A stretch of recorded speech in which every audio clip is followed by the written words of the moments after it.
María Carlota Amelia Augusta Victoria Clementina Leopoldina de Sajonia-Coburgo-Gotha, nacida en Bruselas el 7 de junio de 1840. Fue la segunda y última emperatriz consorte de México. Ella es Carlota de México. Narrado por Mónica, para voz de mujer.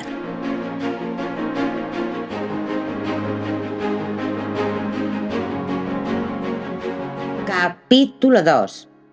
La danza de los pretendientes. La princesa belga había alcanzado la flor a sus 16 primaveras y con ella la prometedora edad en la que los destinos de las princesas se deciden en los salones de la alta política. Los pretendientes, como mariposas atraídas por una luz regia, no le faltaban. La lista de candidatos, escrupulosamente elaborada por las casas reales, la encabezaba el joven rey Pedro de Braganza, 3 años mayor que ella y recién ascendido al trono de Portugal, un monarca en ciernes. Era el favorito indiscutible de la reina Victoria, quien con esa propensión ineludible a inmiscuirse en los asuntos matrimoniales de su vasta parentela, no dudaba en expresar su rotunda opinión. Así, con la pluma veloz de quien se siente arquitecta de destinos, escribió a su tío Leopoldo: «No dudes de que es el más distinguido príncipe joven. Estoy segura de que una reina amigable y bien educada representaría para Portugal una enorme bendición, ya que nunca han tenido allá una de tal calidad. Debes convencerte de que, entregada a Pedro, asegurarás la felicidad de Charlotte, de Carlota. Con él encontrará lo que jamás podría ofrecerle los innumerables archiduques que la pretenden». Pero un giro sorprendente, inusual en la inflexible lógica de las alianzas dinásticas, el rey Leopoldo, con una sabiduría quizás inesperada, dejó la elección crucial en manos de Carlota, permitiéndole seguir el dictado de su corazón, o al menos de su instinto. Fue en mayo de 1856 cuando se anunció la visita oficial de Su Alteza Imperial Maximiliano de Habsburgo a la corte belga. El archiduque de Austria, hermano del poderoso emperador Francisco José, aquel desposado con la célebre y enigmática Sisi Isabel de Baviera, pertenecía a una dinastía imperial cuya raíz se hundía en casi 5 siglos de historia en el trono. Alto, rubio, con unos ojos azules que parecían guardar sueños lejanos, lucía unas largas patillas que enmarcaban un rostro distinguido y un porte altivo que revelaba su linaje. A sus 24 años recorría Europa en busca de una esposa que contara con la aprobación de la imponente Casa de Austria, un requisito ineludible. Había pasado unos días en París como emisario de su hermano para felicitar al emperador Napoleón III y a su esposa Eugenia de Montijo por el nacimiento de su hijo y heredero al trono de Francia, el príncipe imperial. A finales de mayo, su periplo por las cortes europeas lo llevó a Bruselas con el propósito inconfeso de conocer a la única hija del rey de Leopoldo I. Cuando Carlota vio por primera vez a Maximiliano en uno de los salones del castillo de Laeken, el impacto fue inmediato, un auténtico flechazo que incendió su joven corazón. El archiduque, almirante de la flota imperial austriaca, le pareció el arquetipo de príncipe de cuento de hadas, con su mirada soñadora, su vistoso uniforme que acentuaba su esbelta figura y su aire altivo casi distante. Y aunque poseía un mentón hundido que disimulaba con una tupida barba y el labio superior prominente, rasgo distintivo de los Habsburgo, ella, en su embelesamiento, no le encontró defecto alguno. Es encantador bajo todos los aspectos. Físicamente me parece hermoso y moralmente no se puede desear más. Su hermano Leopoldo, quien había acudido a recibir a Maximiliano al puerto de Ostende, también cayó cautivado por el ilustre invitado tras pasar apenas unas horas en su compañía. El archiduque es un ser superior, desde todos los puntos de vista. Si yo encontrase algo que decir en su contra, sin duda lo manifestaría. pero no encuentro nada. Puedes estar seguro de ello.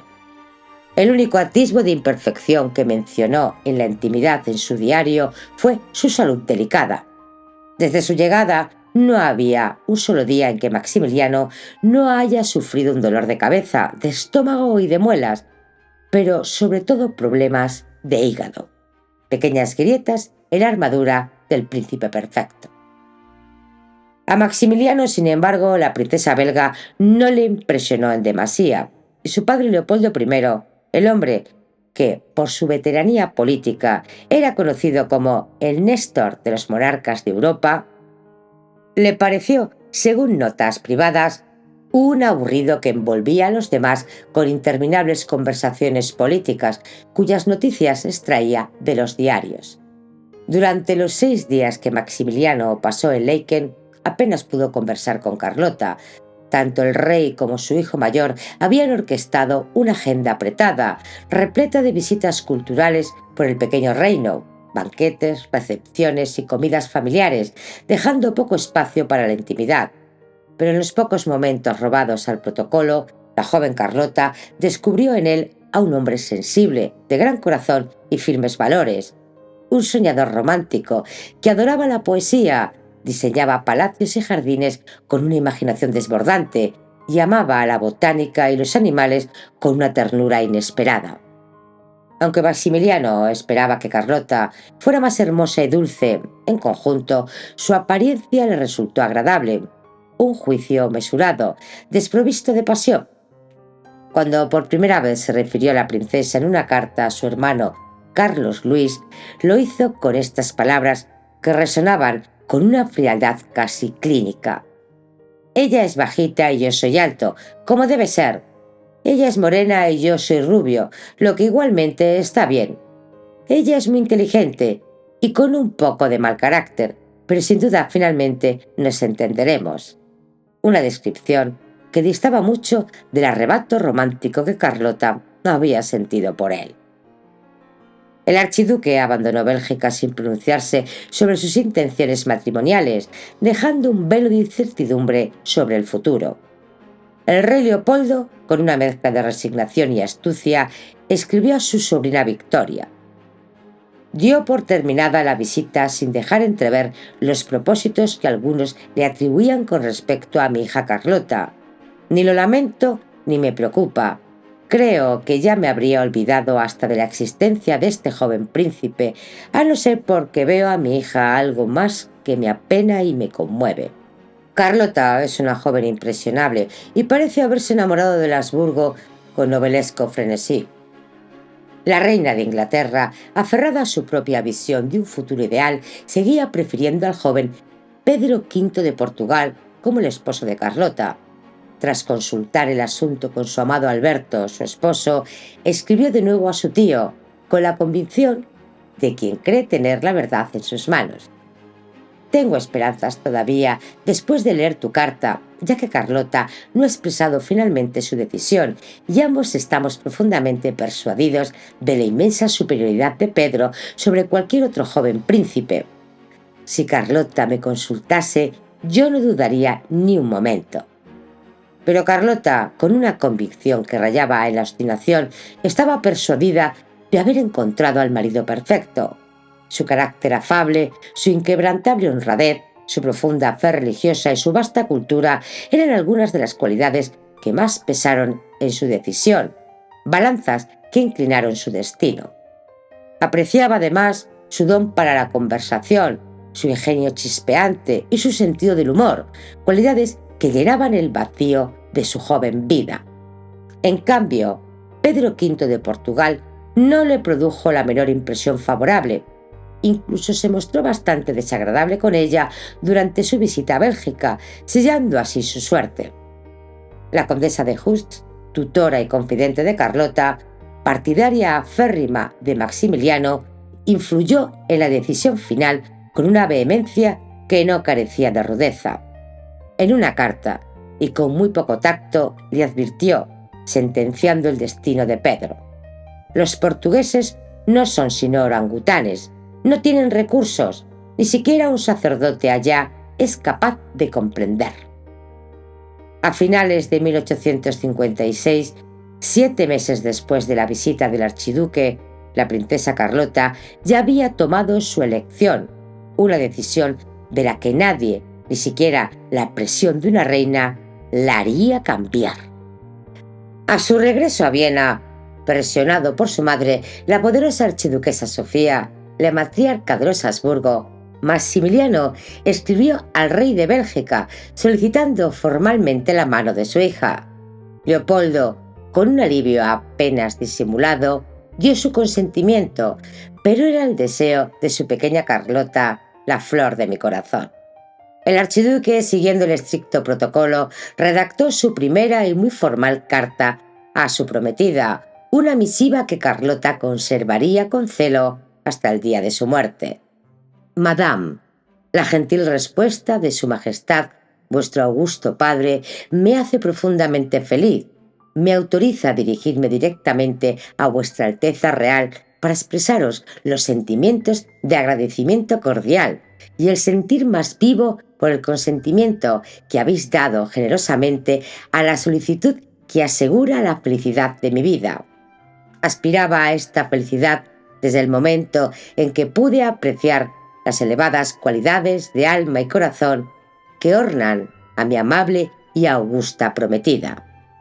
En una segunda carta, ya más relajada, se mostró menos solemne y se dirigió a Carlota con su gentil prima.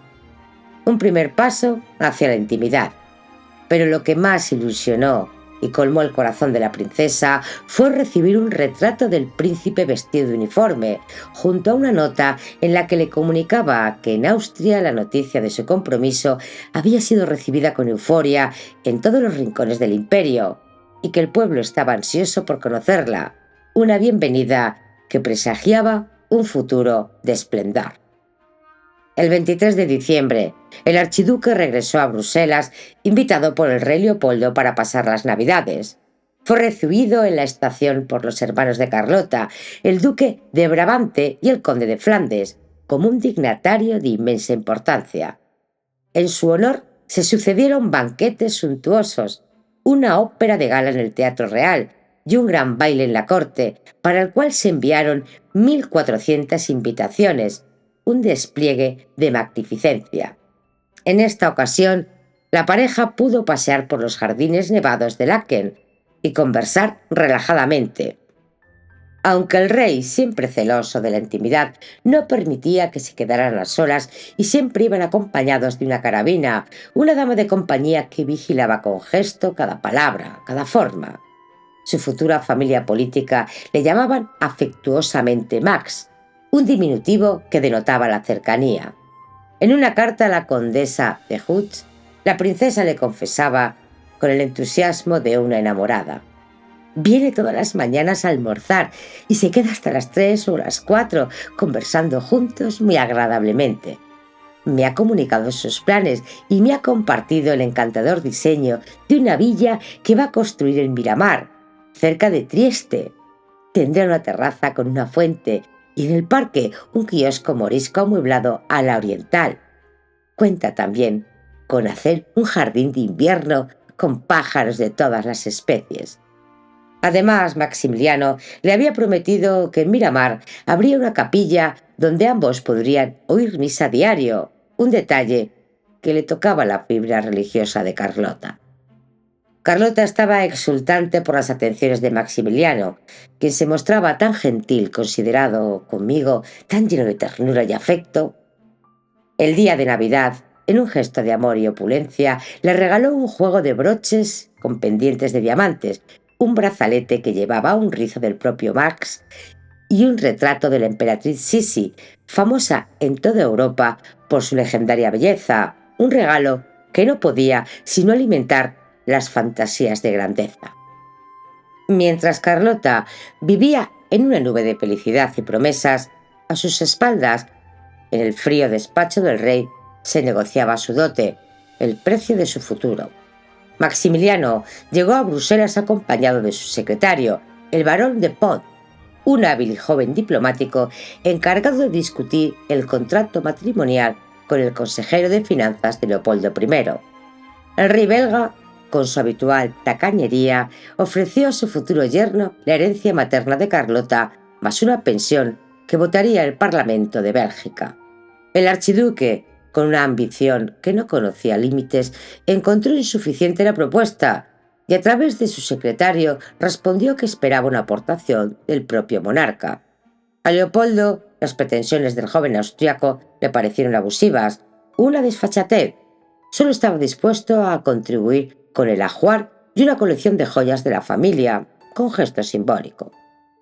La fecha de la partida de Maximiliano se aproximaba y éste, con la astucia de un jugador experimentado, decidió jugar su última carta. Escribió una nota de su puño y letra al soberano belga, una velada amenazada en la que le decía que Austria no recibiría de buen grado la noticia de que el rey se negara a dar una parte de su inmensa fortuna a su encantadora hija. Finalmente, Leopoldo, acorralado por la presión, cedió y aceptó otorgar 3 millones de francos como suplemento a la dote, una suma considerable que arrancaba un suspiro del avaro rey.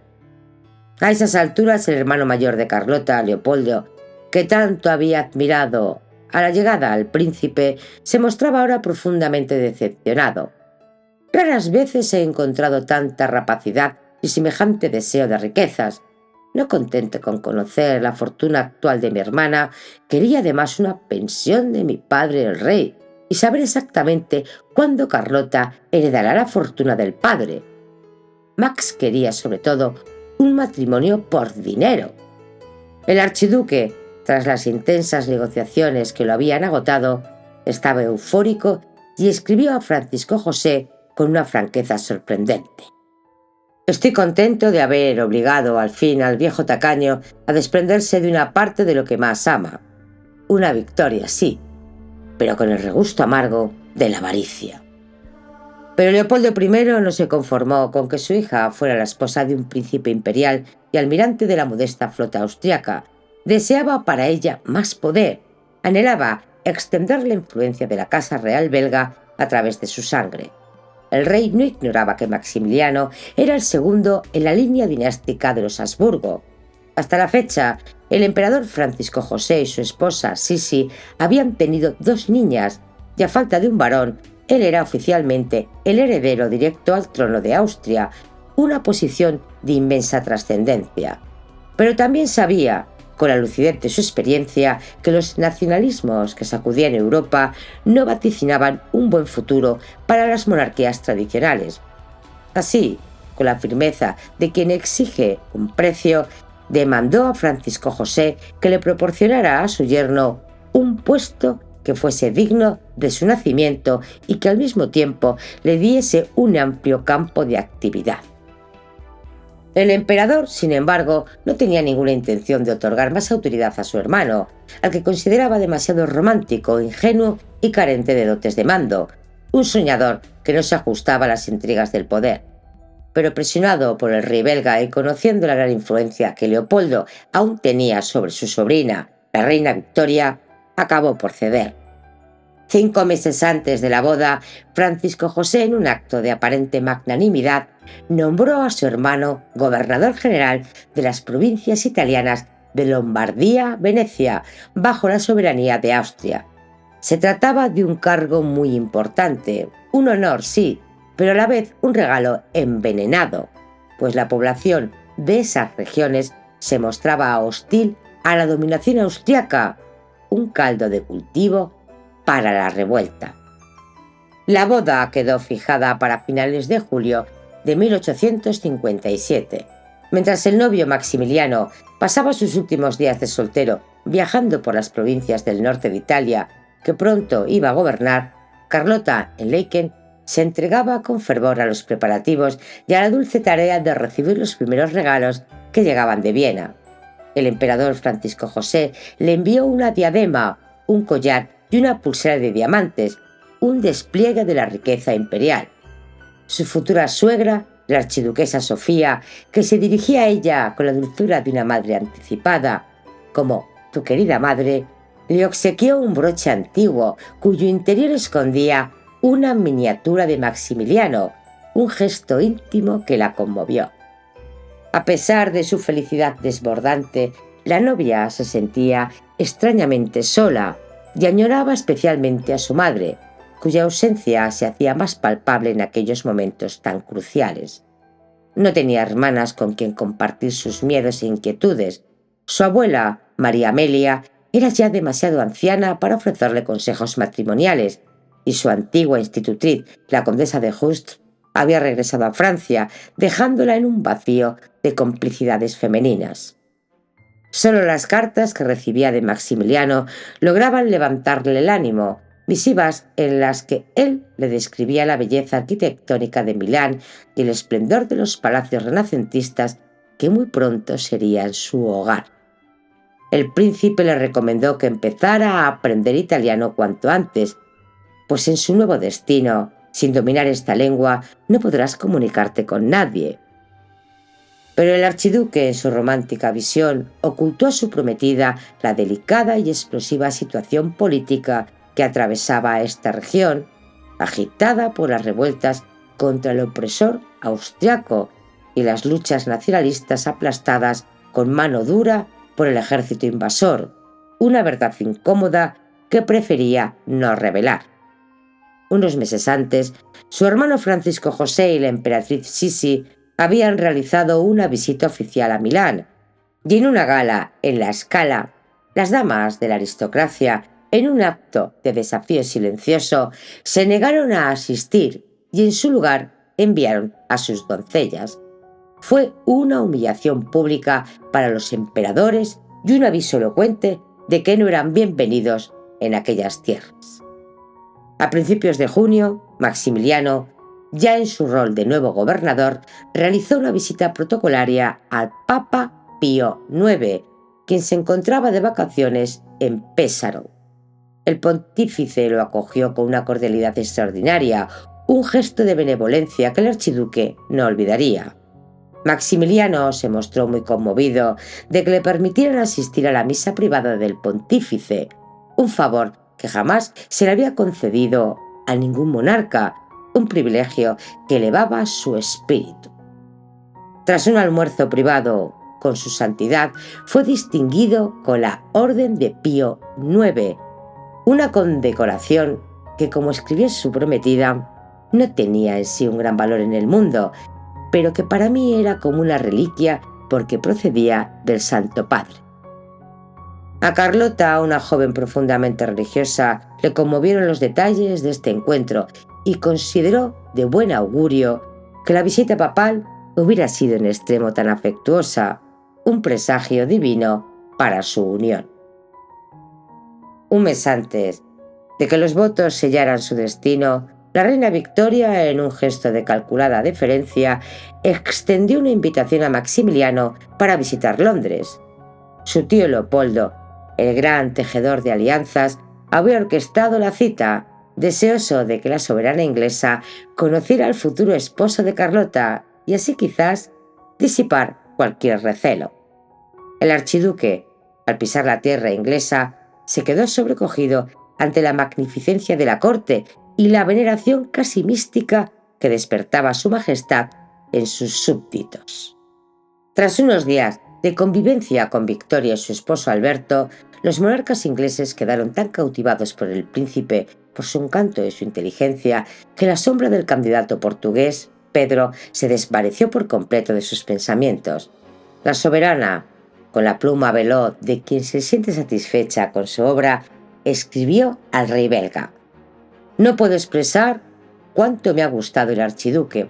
Es encantador, inteligente, natural, bondadoso, amable, tan inglés en sus sentimientos y gustos. Espero que estés realmente contento, queridísimo tío, de haber conseguido tal marido para la querida Carlota. Estoy segura de que él hará su felicidad y de que él es por completo digno de ella». Un veredicto final, un sello real sobre el destino que Carlota, ella misma, había escogido. Y es así como el 27 de julio, un día de un sofocante calor que parecía anticipar la intensidad de los destinos por venir, se celebró el enlace entre Carlota de Sajonia-Coburgo y Orleans y Maximiliano de Habsburgo. ella en la flor de sus 17 años, él con 25 primaveras ya vividas.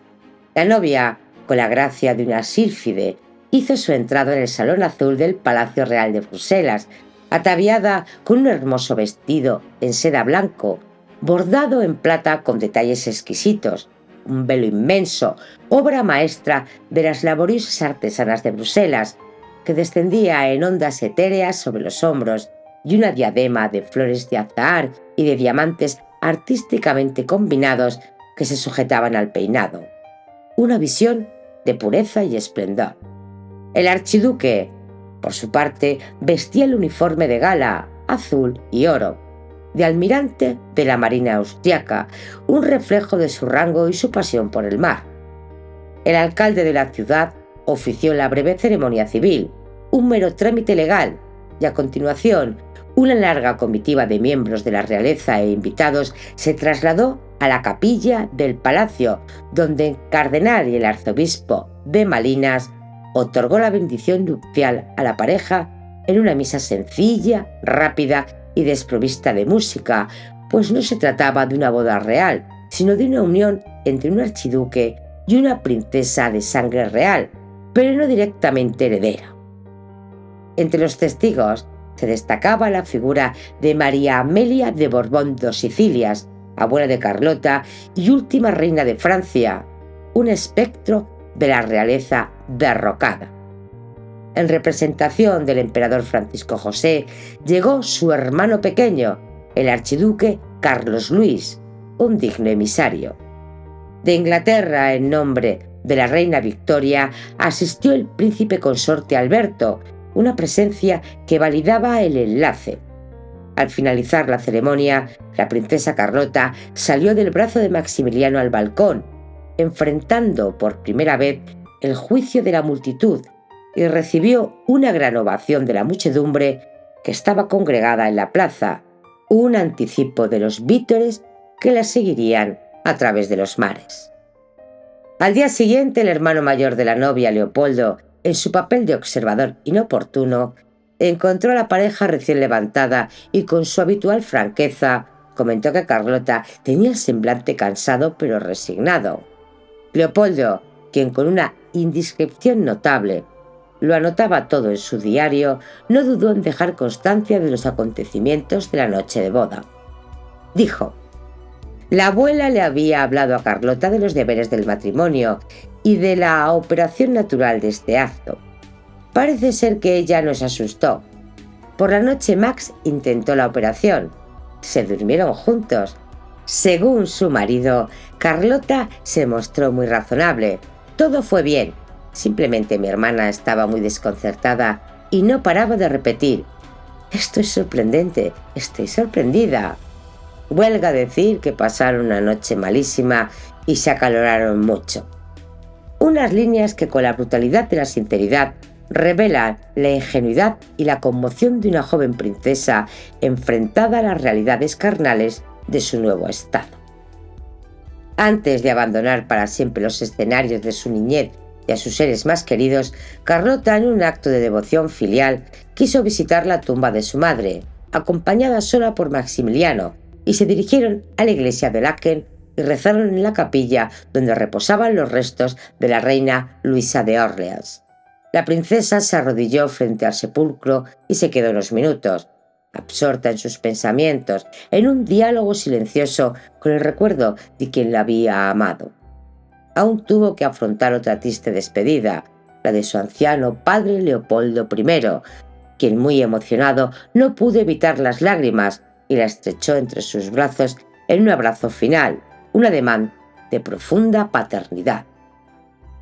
La vida de la pareja, liberada de las ataduras de la corte belga, comenzó como un sueño romántico.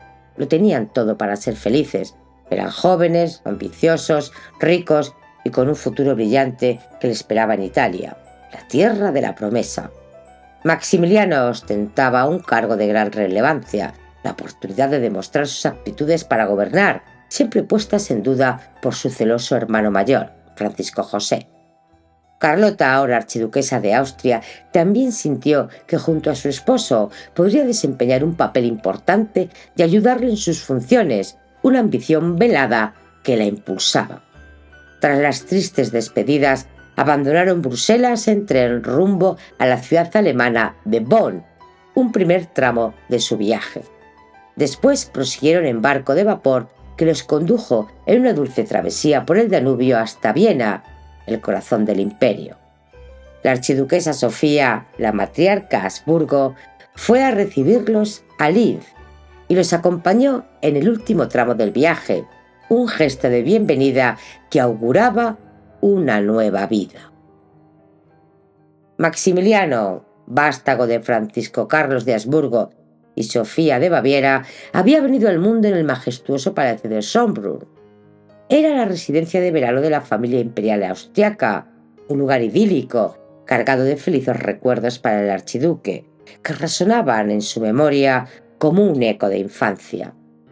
Fue la primera parada de su viaje a Milán y la presentación oficial de Carlota en la corte de Viena, un momento crucial.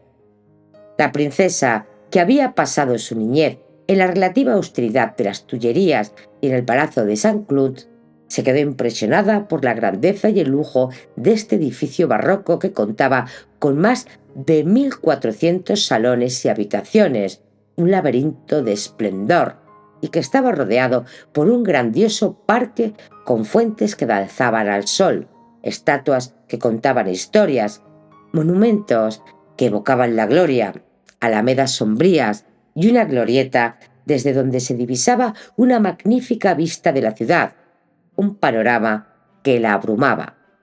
Maximiliano, con la ternura de quien comparte un tesoro, le mostró el jardín botánico del palacio, repleto de plantas y aves exóticas, el refugio secreto donde se escondía de niño un pedazo de su alma. En uno de los opulentos salones de estilo rococó, la pareja fue recibida por el emperador Francisco José y sus otros dos hermanos, el archiduque Carlos Luis, que había asistido a su boda, y el más pequeño, el archiduque Luis Víctor. Su suegra, la archiduquesa Sofía, con su mirada perspicaz, desde el primer instante se sintió satisfecha con una nuera que le pareció un ejemplo de virtudes, un juicio que la llenó de orgullo. En sus cartas, Carlota no dejaba de hablar de la cálida acogida que le había dispensado su familia política. Mi buena suegra vino a encontrarnos desde Linz y se portó muy maternal conmigo. El emperador y la emperatriz estuvieron también encantadores después, igual que toda la familia. Me siento ya archiduquesa de sangre, porque los amo mucho a todos y desde el primer día me sentí como en casa con ellos. Palabras que delataban la necesidad de pertenencia de la joven princesa. Pero el cálido recibimiento no podía ocultar el ambiente sombrío que invadía Schönbrunn, una neblina de tristeza. La corte imperial estaba sumida en el luto y las tensiones familiares. La emperatriz Sisi hacía pocos meses que había perdido a su primera hija de apenas 2 años de edad, una herida que no cicatrizaba. Desde su llegada a Viena, siendo apenas una niña para casarse con el emperador de Austria, la relación con su suegra, la archiduquesa Sofía, había sido tensa, un duelo constante de voluntades. Con la excusa de que Sisi era demasiado joven e inexperta, la archiduquesa Sofía, con una autoridad que no admitía réplicas, se apropió de sus 2 nietas, que fueron separadas de su madre al nacer y educadas bajo su estricta vigilancia, un acto de crueldad velada. Sisi, que llevaba una vida solitaria y desdichada en una corte donde se sentía prisionera en una jaula de oro, convenció al emperador para que sus hijas pudieran acompañarlos en su primer viaje oficial a Hungría, un intento desesperado de recuperar su maternidad. La fatalidad, sin embargo, quiso que ambas se enfermaran y la mayor y más débil, Sofía, sucumbió al tifus, dejando a Sisi sumida en un abismo de culpa y desesperación. Fue un trauma terrible para Sisi, a quien su suegra culpó de lo sucedido, añadiendo sal a la herida. Durante su breve visita a Schönbrunn, la princesa Carlota tuvo la oportunidad de conocer a la emperatriz, quien interrumpió su luto para saludarla y felicitarla por su boda, un gesto de cortesía forzada. A la princesa le sorprendió su imponente figura y su belleza casi real, a pesar de vestir rigurosamente de negro. Medía 1,72 m, era extremadamente delgada, con una cintura de avispa y una larguísima melena color caoba que llevaba recogida en una original corona hecha con trenzas, una obra de arte capilar. Carlota había oído que Sisi cuidaba de manera obsesiva su cabello, que se le lavaba cada 3 semanas con costosas esencias y una mezcla exótica de coñac, yema de huevo, un ritual de vanidad y de desesperación. Sisi tenía entonces 19 años y atravesaba un delicado momento emocional, con el alma desgarrada por la pérdida de su pequeña Sofía. Estaba inconsolable.